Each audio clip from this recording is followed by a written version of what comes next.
जय हिंद प्यारे साथियों, वेलकम टू भारत क्लासेस। तो प्यारे बच्चों, हम लोग कक्षा 8वीं की गणित पाठ्य पुस्तक में अध्याय 8 को पढ़ रहे हैं और इसके अंतर्गत आज हम करेंगे प्रश्नावली 8.3। पिछले वीडियो में हम सभी ने प्रश्नावली 8.3 के बेसिक को समझ लिया था। हमने यह जान लिया था कि मिश्र धन क्या होता है, मूलधन क्या होता है, ब्याज क्या होता है, दर क्या होता है और समय क्या होता है। तो इसमें हम लोग आज करेंगे प्रश्नावली 8.3। प्रश्न संख्या 1 आपके सामने दे रखा है कि निम्नलिखित के कुल राशि एवं चक्रवृद्धि ब्याज ज्ञात कीजिए। ठीक है, कुल राशि को बोलते हैं अमाउंट। ठीक है, तो हमें अमाउंट ज्ञात करना है। चक्रवृद्धि ब्याज यानी कंपाउंड इंटरेस्ट, ये हमें ज्ञात करना है।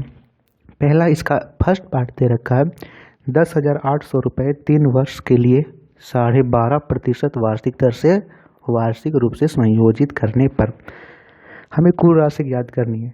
तो देखिए, कुल राशि का सूत्र होता है कुल राशि का सूत्र होता है मूलधन P1 प्लस R/100 और N, ये होता है कुल राशि ज्ञात करने का सूत्र। कुल राशि को क्या बोलते हैं? अमाउंट। तो अमाउंट ज्ञात करने का सूत्र होता है। अब यहाँ पे P क्या है? P है मूलधन। क्या है बच्चों? P है मूलधन। और R है यहाँ पे दर। ठीक है, दर है। N क्या है? N है जितनी बार ब्याज दिया जाता है, जितनी बार ब्याज दिया जाए, या फिर आप लोग बोल सकते हो कि समय जितना दिया हुआ है उसी को आप लोग N बोल सकते हो। ठीक है, अब हमें देखिए यहाँ पे प्रश्न में क्या क्या दे रखा है। हमें दे रखा है 10,800 रुपये, तो मूलधन दिया हुआ है, यहाँ से लिख लेंगे मूलधन। हमें मूलधन दिया हुआ है कि 10,800 रुपये है। 10,800 रुपये मूलधन हमें दे रखा है। 3 वर्ष, तो मैंने कहा कि आप लोग समय को N बोल सकते हो। N क्या होता है? वो यहाँ पे समय, तो समय यानी कि N दे रखा है 3 वर्ष, 3 बार ब्याज दिया जाएगा, 3 वर्ष दे रखा है। नेक्स्ट हमें वार्षिक दर यानी कि दर दिया हुआ है, तो यहाँ लिखेंगे दर को क्या बोलते हैं? R, rate. तो 12 सही 1/2%। देखिए, यह एक मिश्रित भिन्न में दिया हुआ है, इसे हमें सबसे पहले सरल भिन्न में बदल लेना है। तो 12 सही 1/2 को हम लोग सरल भिन्न में कैसे बदलेंगे? इन दोनों की गुना करेंगे, 12 दूनी 24 और ऊपर वाली संख्या जोड़ देंगे। तो 12 दूनी 24 और 1 25, तो 25/2% हो गया दर। ठीक है, तो हमें मूलधन भी पता है, दर भी पता है और यहाँ पे समय भी पता है। तो हम सूत्र को लगाएंगे और यहाँ से कुल राशि ज्ञात कर लेंगे। और कुल राशि यानी मिश्र धन में हम लोग मूलधन को घटा देंगे तो हमें चक्रवृद्धि ब्याज प्राप्त हो जाएगी। ठीक है, तो हम लोग यहाँ से कर लेते हैं। जो कुल राशि होता है, कुल राशि ज्ञात करने का सूत्र यहाँ से लिख लेंगे कि P1 प्लस R/100 और यहाँ पे पावर में N। ठीक है, अब यहाँ से रख देंगे P कितना दे रखा है, यानी प्रिंसिपल 10,800 दे रखा है। प्रश्न लिख देंगे 1 है तो 1 लिखेंगे, प्लस रेट कितना है 25/2 और नीचे में भी 100 था, तो यहाँ पे गुना में 100 आ जाएगा। और यहाँ पे है N का मान कितना है 3, तो 3 लिख देंगे।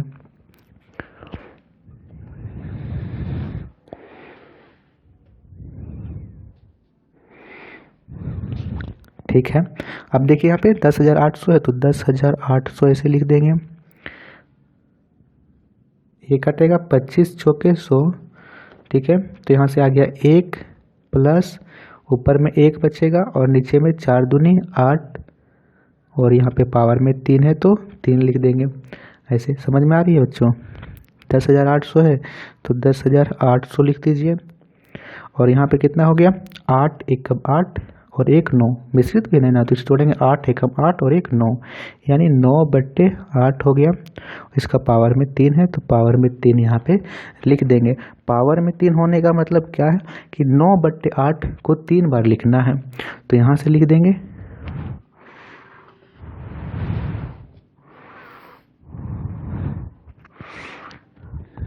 कि 10,800 गुने 9/8 गुने 9/8 गुने 9/8। ठीक है, अब कैसे काट लेते हैं। 8 का पहाड़ा से यह कट जाएगा, 8 एकम 8, 8 तिया 24, 8 पच्चीस 40 और 0 का 0। और फिर से यहाँ से काट। अब देखिए, अब यहाँ से काटोगे आप लोग 8 का पहाड़ा में 1350 को, तो 8 का पहाड़ा में 1350 कटेगा 168.75, 168.75। फिर से यहाँ 8 का पहाड़ा में 168.75 को काटोगे तो यहाँ पे आएगा 21.09, 21.09। ठीक है, अब आप लोग यहाँ से लिखोगे 21.09 गुने 9, 9 गुने 9। अब आप लोग इसे गुना करोगे तो आपका उत्तर आएगा 15,377.35, 15,377.35 रुपये। ये तो हमारा आ गया मिश्र धन यानी कुल राशि। हमें पूछ रखा है कि कुल राशि एवं चक्रवृद्धि ब्याज दोनों ज्ञात कीजिए। चक्रवृद्धि ब्याज, चक्रवृद्धि ब्याज क्या होगा कि अमाउंट, मिश्र धन में हम लोग प्रिंसिपल को घटा देंगे तो हमें चक्रवृद्धि ब्याज आ जाएगी। मिश्र धन है 15,377 रुपये 35 पैसे और उसमें से हमें 10,800 रुपये यानी यहाँ पे मूलधन को घटा देना है।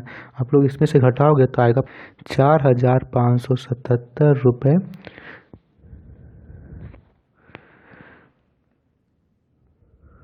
34 पैसे।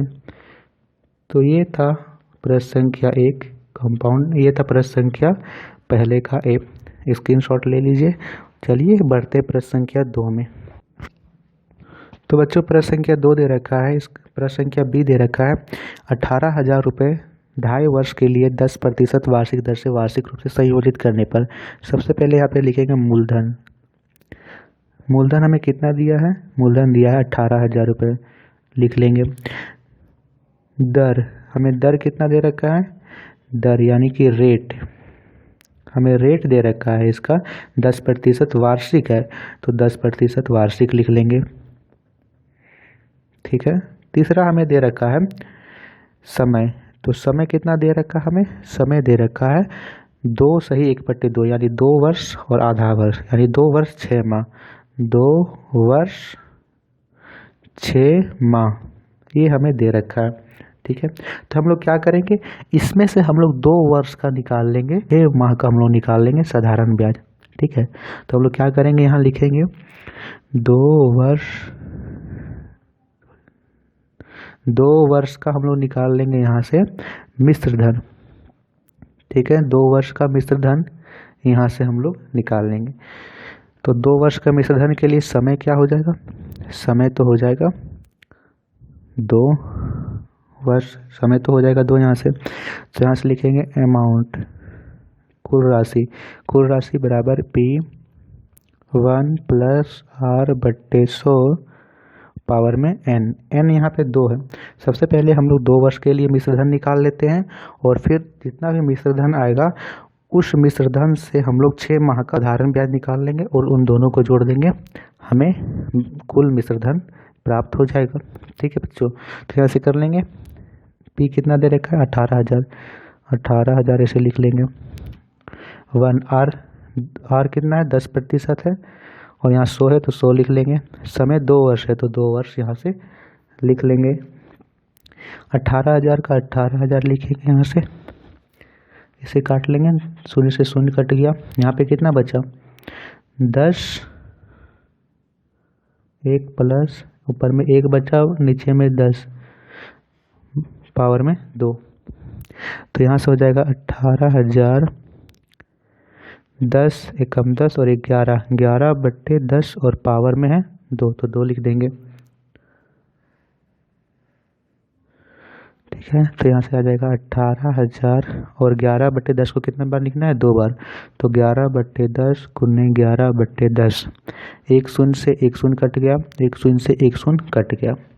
अब 11 और 11 को गुना करोगे तो आएगा 121, और 121 में 18 का गुना करोगे 21,780 रुपये।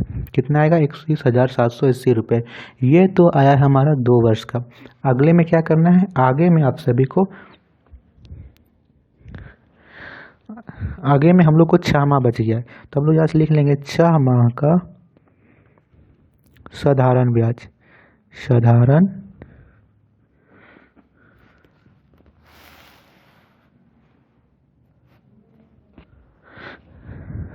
ब्याज, 6 माह का साधारण ब्याज लिख लेंगे। देखिए साधारण ब्याज क्या होता है? साधारण ब्याज होता है साधारण ब्याज होता है मूलधन गुने समय गुने दर, यानी पीआरटी। पीआरटी होता है साधारण ब्याज। मूलधन कितना है? ठीक है, तो मूलधन कितना है? मूलधन यहाँ पे 21,780 रुपये है, तो 21,780 रुपये लिख लेंगे। समय कितना है? समय तो है 6 माह, यानी 6 माह कितना हो गया? 6 माह हो गया आधा वर्ष, तो 1/2 वर्ष हो गया। और दर कितना है? 10। प्रतिशत हटाएंगे तो नीचे में 100 आएगा, 2 जीरो से यहाँ 1 जीरो कट गया। अब 2 का पारा हम काटते हैं, 2 एकम 2, 2 अठी 16, दिन 0 9, यानी 1,089 रुपये इसका आएगा। 6 माह का साधारण ब्याज। देखिए 2 साल का मिश्र धन कितना आया है? 2 साल का मिश्र धन आया है